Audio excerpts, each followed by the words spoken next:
On the morning of April the 3rd, within hours after the Confederate troops had been pulled out of the fortifications around Petersburg, Lincoln boarded a train in City Point, which left City Point at 9 in the morning, arrived at Hancock Station, which is down off of Crater Road on the military railroad at about 10 o'clock, where he was greeted by his son Robert Lincoln, who was on Grant's staff, with Grant's favorite horse, Cincinnati, for Lincoln to ride, and another horse for Admiral Porter to ride. On the way in on Crater Road, he took one detour. Lincoln went off along the fortifications to Fort Mahone, which was the most forward of the Confederate fortifications.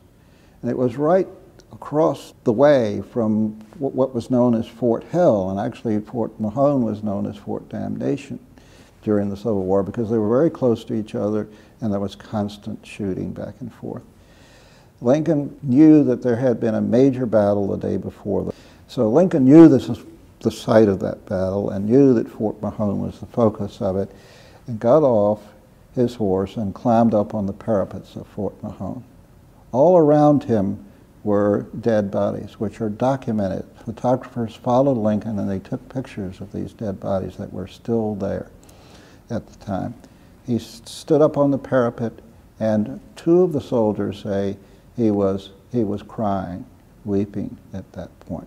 Weeping, as he always did, because of the dead, but also weeping because this war was over, and he knew it. This was the first moment that he had totally tangible evidence. He was passing through the fortifications of Petersburg, and the Confederates were gone.